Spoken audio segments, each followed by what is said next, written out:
Okay, so 6.4 notes is accumulation functions. It says, last lesson we learned about the definite integral. So the integral from a to b of f of x dx represents the area under the curve of f of x on the closed interval. Okay.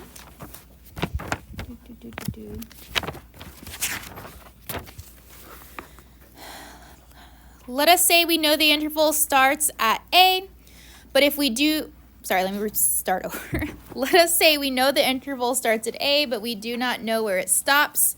That would give us the interval from a to x, where a is a constant and x is some unknown variable. We can represent that as a new function that looks like this.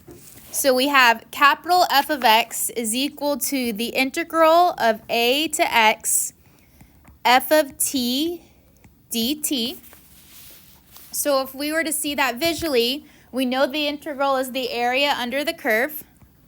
So let's say we have a graph here with some function of capital F, okay, from a to x. Everything between that on the interval of a to x is going to represent that area, so we shade it.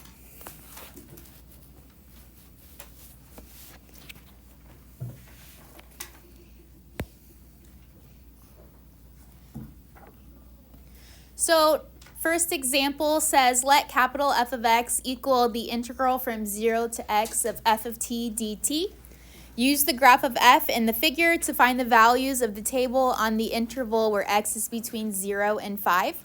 So looking at the graph to the right, we notice that this graph is going by 1. So we have a very neatly drawn 1 by 1 area here that we can easily count. Okay.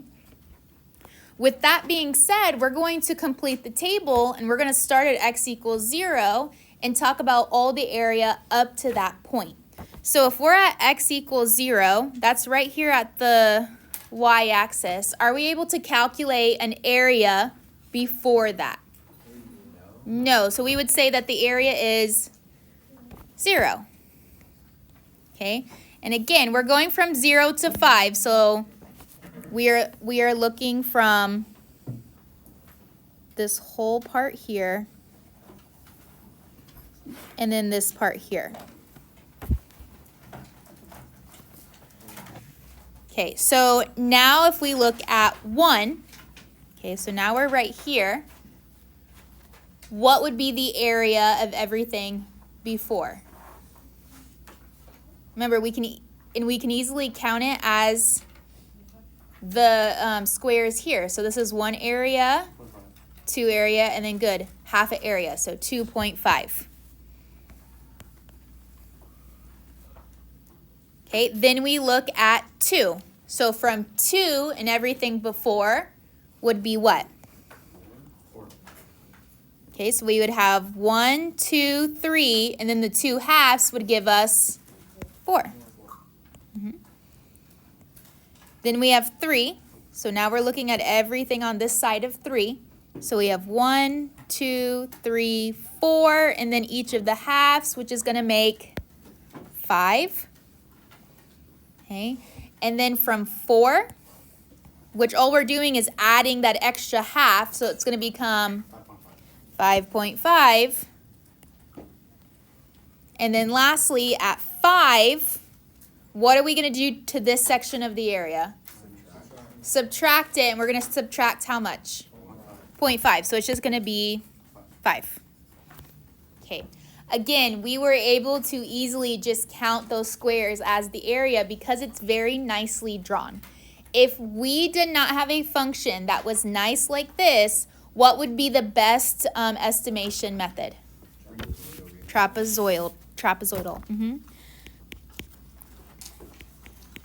So if more complicated, use trapezoidal sum.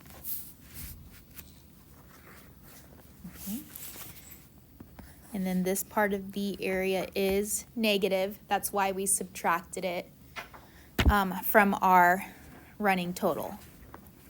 Okay, this is called an accumulation function.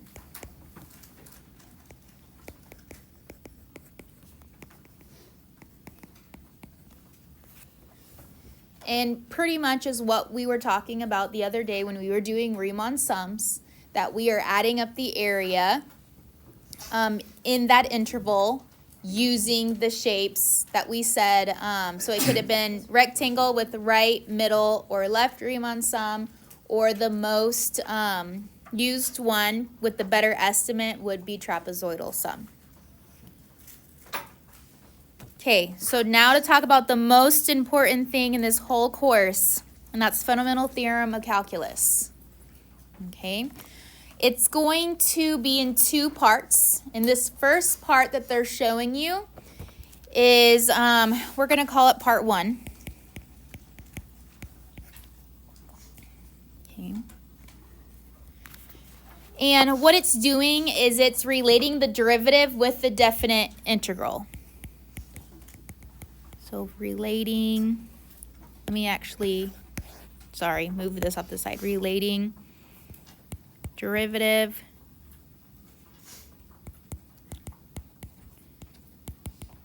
with definite integral.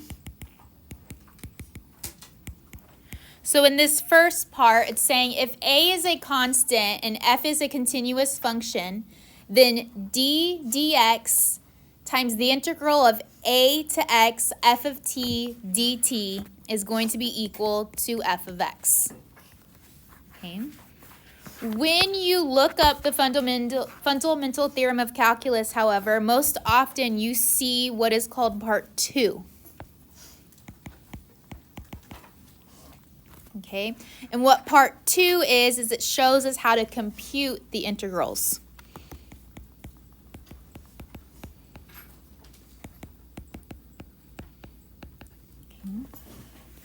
And this looks like the integral from a to b of f of x dx is equal to capital F of b minus capital F of a, where f of x is equal to the derivative of capital F of x.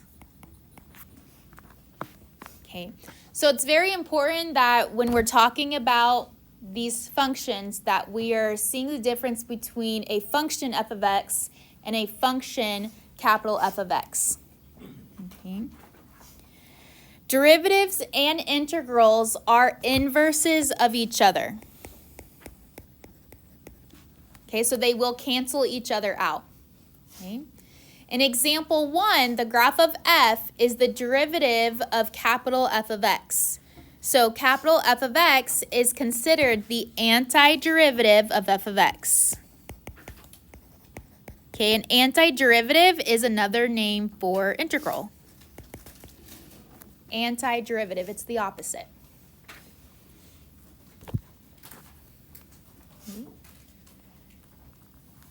There are several variations of FTC, the fundamental theorem of calculus, and that's all the rules that we're eventually going to learn for integrals, just like we learned all the rules for derivatives.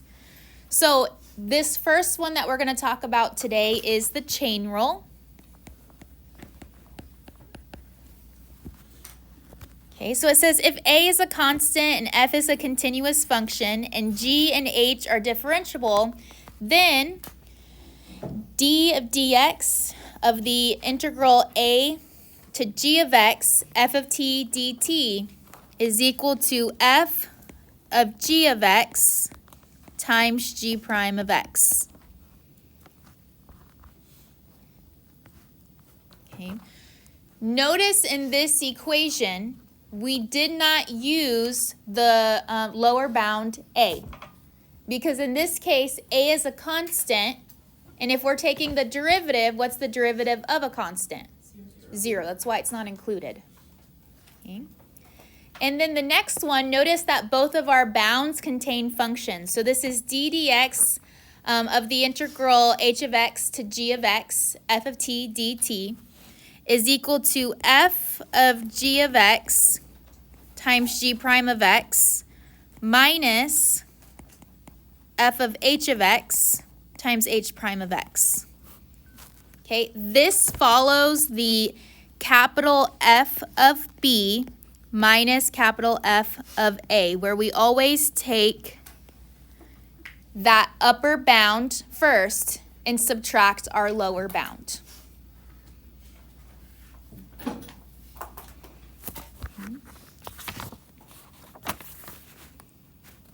So this first page of notes is just a lot of the, well, some of the rules, and then of course talking about that fundamental theorem. So on the next part of the notes, we have examples, but does anyone have any questions so far?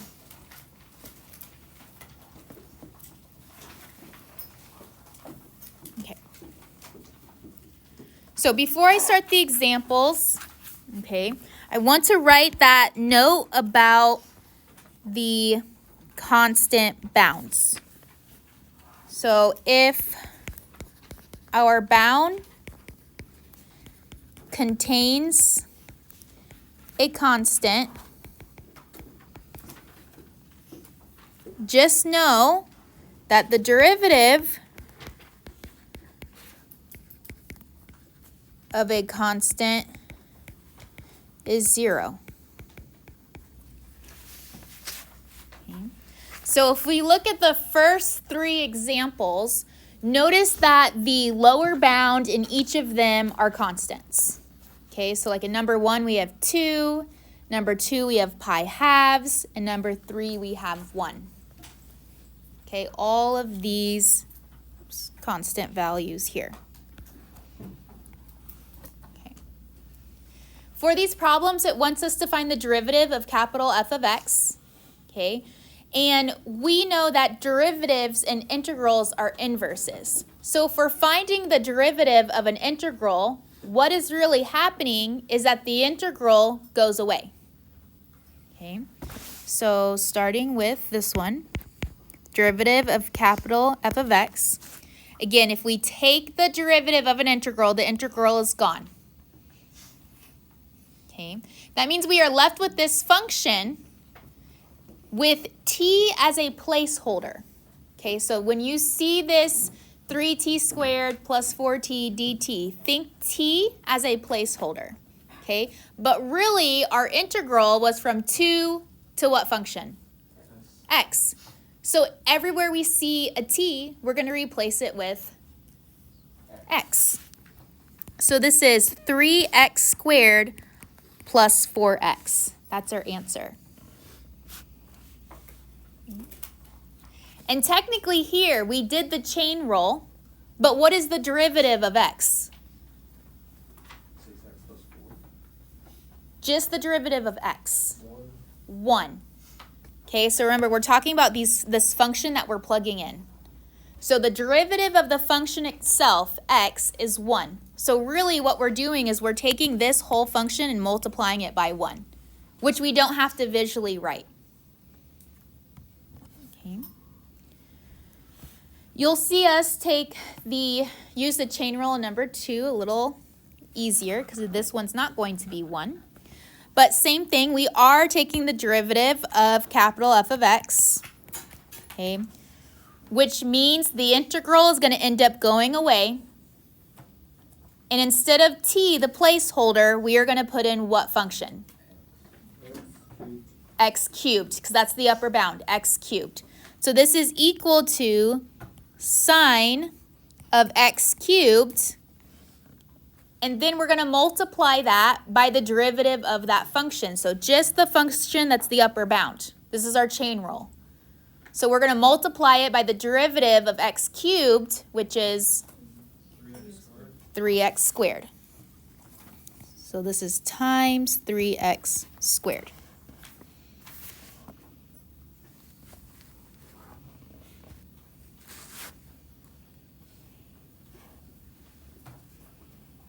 Okay, go ahead and take a minute and do number 3. Same concept, and then we'll go through it.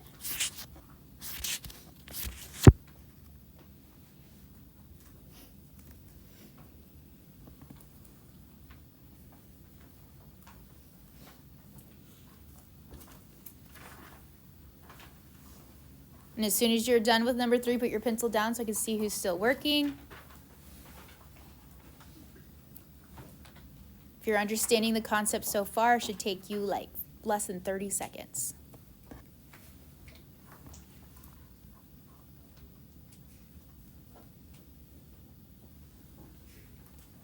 Okay, so finding the derivative of capital F of x, what'd you guys get? 4h of 4x. Close, okay. So 4h of 4x, or you could have done h of 4x times 4 if you're following like that chain rule, but we know the 4 can come in the front. So remember, if we're taking the derivative of the capital F of x, we know that the integral is canceling out. So that means instead of our placeholder t, we have to plug in the entire function, which is 4x. So 4x gets replaces t. And then we take the derivative of 4x, which is 4, because of the chain rule. So when we're thinking of these problems, we're not solving an integral right now. We are just making the connection between a derivative and an integral. That's it. Okay, we're not going to solve them again until closer to note 6. Okay. Any questions on 1 through 3? So these ones are pretty simple when we have one of our bounds as a constant, because we don't have to worry about the other bound. Okay. However, on 4 and 5, both of those bounds contain constants. So what we're going to do is the same process, but now we're going to have to take the upper bound, plug it in, and then subtract the lower bound after we plug it in. Okay. So the derivative of capital F of x, okay, is going to be equal to, what would be the first thing I would write? 5x, good. And technically there is the chain rule still, but what would that consist of if I was to write it? Times 1. So just to show you, I am still using the chain rule, I just multiplied it by 1. Okay, then I'm going to subtract. Okay, so that first part that we just did was using that upper bound right here. The subtraction is part of the formula. Okay, now I'm going to plug in what? Negative x. So I have 5 of negative x, or sorry, 5 times negative x, and still using the chain rule, I'm going to multiply it by negative 1, because that's the derivative of negative x. So that means this whole second part is me using that lower bound. Okay. If this was an FRQ, it's okay to leave it like this. So as you're going through the homeworks, you're going to notice that all the homeworks are just left like this. You don't have to continue solving. However, if it was multiple choice, you would have to know how to simplify this. So this would give us 5x, because 5x times 1. And then what would the other side reduce to? Minus 5x, because we have 3 negatives there, which means it's still negative. And so we have 5x minus 5x, which gives us 0. Okay. So this kind of introduces us to a property of integrals that we're going to talk about a little bit later. But notice how the bounds were the same function, but one of them was negative. Okay, so we had negative x to x. If the bounds are the same function, with one of them being negative, that means we are adding a positive area and a negative area together, which is going to cancel out and be 0. Okay, so that would be true if this was, let's say, the integral of negative x squared to x squared. Okay, it's still the same function, but one is negative. Okay, no matter what these functions are, if one is positive and one is negative, the derivative of capital F of x is always 0. Okay. Any questions on 4? Okay, 5 is the same thing, but notice looking at my bounds, are they the same function? No, so we know we're not going to use that special property in 4. So instead, when we subtract the 2, we're going to end up with some value still left. So starting with that upper bound, the 3x, since I'm taking the derivative of capital F of x, the integral cancels out, and I take the upper bound and plug it into what variable? T. So I have 3x squared minus 3x. Okay, that's my function. And then I'm using the chain rule, so I'm going to multiply this by 3. Okay. And then part of the formula, I have to always subtract the bounds. Okay, so this first part right here is that first bound. Okay, now I'm doing the other part. So same thing, I am going to do 2x squared, so 2x squared, okay, minus 2x, and then using the chain rule, I'm going to multiply by 2.